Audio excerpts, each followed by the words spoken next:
Vetting process in dating is extremely important, but a lot of people have the wrong approach to it, right? I talk to a lot of women who tell me that they don't want to waste their time, and therefore they will be vetting men out by talking to them, right? Texting them for 3, 4, 5, 6 months, or even longer than that, right? Asking them all kinds of questions about their intentions, about what they do, and trying to see whether or not you're compatible with these people, right? You don't want to go on dates because you don't want to waste their time. But in that process, right, the entire process that you're talking to them, what you subconsciously are doing is that you're creating an emotional bond. You're getting emotionally invested in that relationship. Fall in line with what would be considered a good wife, a virtuous wife. Okay, and so I went online, went to one of these,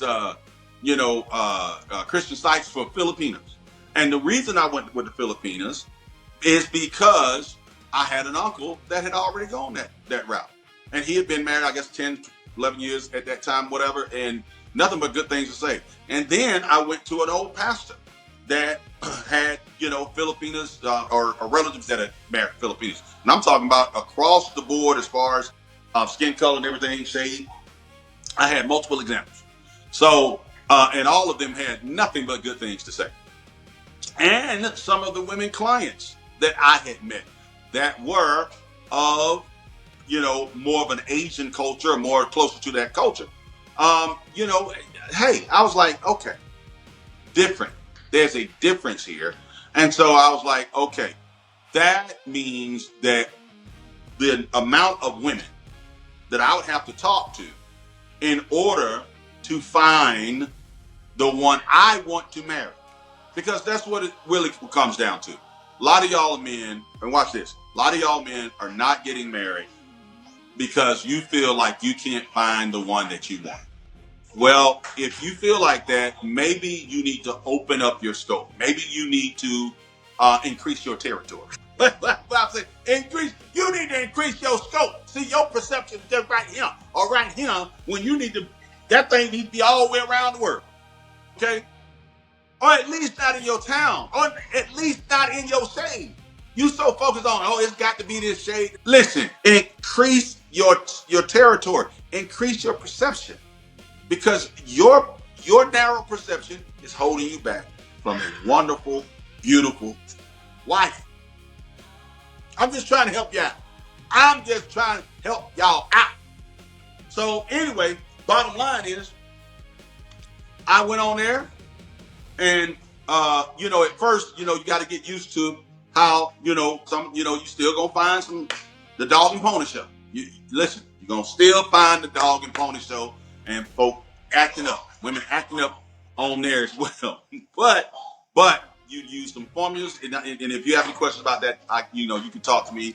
You can try to reach out to me and I'll definitely respond to you. Or I might even do a video on it. There are certain things that you have to do and not get caught up in the riff-raff, because there are some people that's about riff-raff on there, but you cut right to the chase. After you get all that out the way, you cut you down to about 3, 4 that you're talking to, and you talk to them over a reasonable period of time. And in the reasonable period of time is really, let me tell you what the reasonable period of time is. It's what you know you can handle.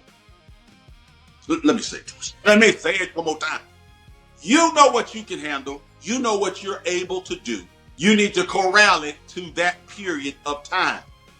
If you know you cannot go 7 months, then you need to, you know what I'm saying? You need to be circling the wagons on those things, and you need to increase the intensity of the vetting process. Me, my vetting process was every day, all the time. I'm talking about every day, all the time. Go to work, she there. Huh? Get ready, she there. At breakfast, she there. I'm riding in my car, going to the next client, she there. Are y'all hearing what? Come on. Why? Because I am doing a vetting process. And the less vetting I can do, the less I'm going to be into you. Are you hearing what I'm saying? Because I got to vet you. And I'm vetting on several things. I'm vetting, y'all quiet down just a little bit, baby.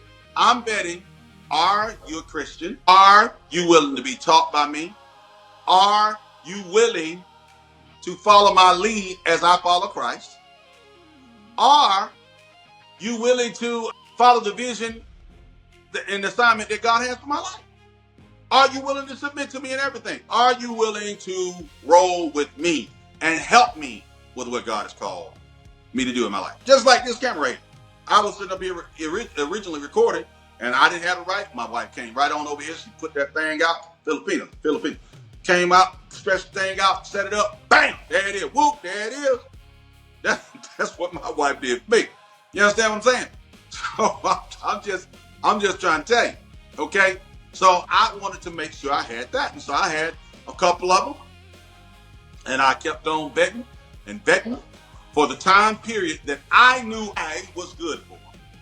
Okay? That I could handle without scratching the itch. Y'all know what I mean by scratching the itch. I hope y'all don't have to take it. You only scratch the itch. Again, stop fooling yourself. Stop scratching the itch. So I went as long as I could. And once I got to that point, I made a decision. Okay, this is going to be the one.